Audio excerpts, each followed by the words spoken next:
Starting at Saipan in June, then striking at the Bonines and landing on Guam, the Navy's 1,500-mile Pacific offensive drew closer to the Philippines. Then came simultaneous invasion of the Palau Group and Morotai, softening up strikes against Formosa and Philippine bases, the pounding of Leyte, and first landings by General MacArthur's troops.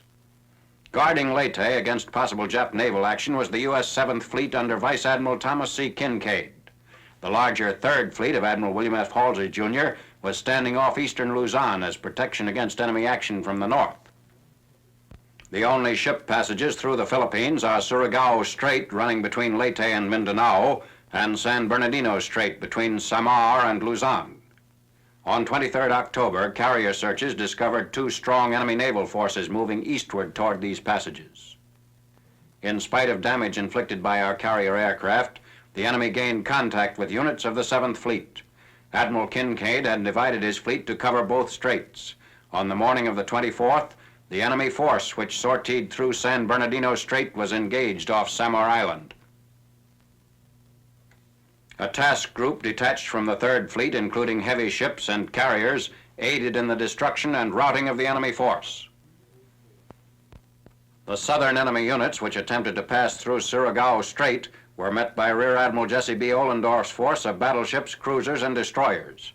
The Admiral himself commanded the vessels on the left flank. Rear Admiral Weiler, commanding battleships, was in the center. Rear Admiral Berkey commanded the right flank force of cruisers and destroyers. Our ships were firing on fixed ranges. As the enemy vessels were under crossfire, we could hit them with guns and torpedoes at the same time.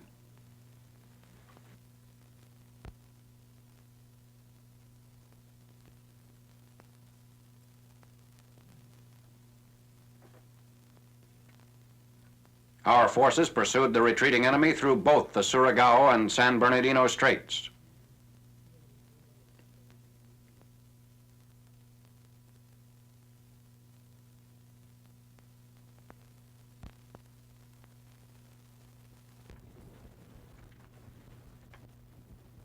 Meanwhile, a Jap carrier force north of Luzon had been overtaken and defeated in a surprise maneuver by the 3rd Fleet.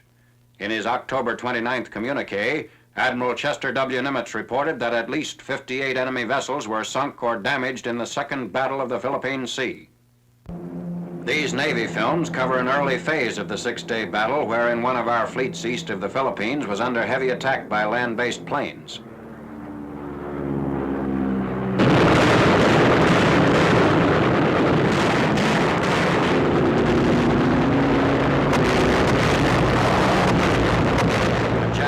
Comes down in flames.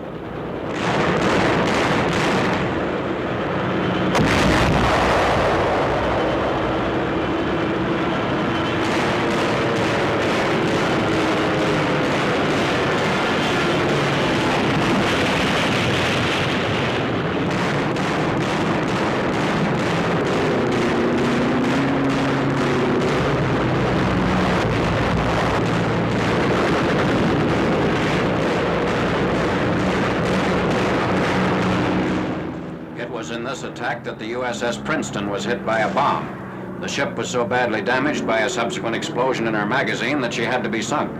The Princeton, a 10,000-ton carrier of the Independence class, was the first combat carrier lost in 2 years.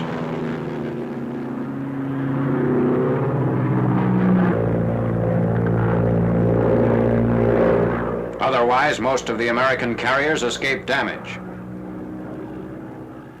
Here, one of our aircraft, an Avenger, returns with a missing left wheel and makes a safe landing. The plane handling crews take every precaution.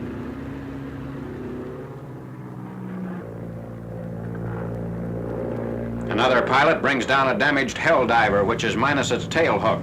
As the plane can't be stopped by the arresting gear, the pilot must rely on his brakes.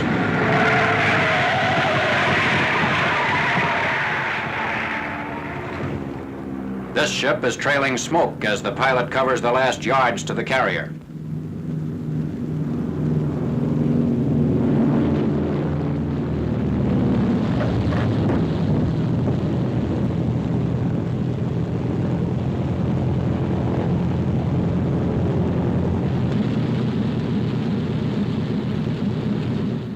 Losses of enemy aircraft in this engagement are reported to total more than 150.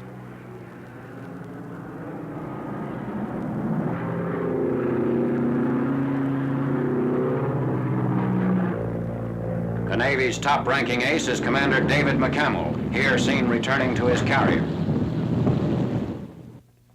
Commander McCamel's plane shows 19 Jap flags. 2 more were added on the mission from which he now returns.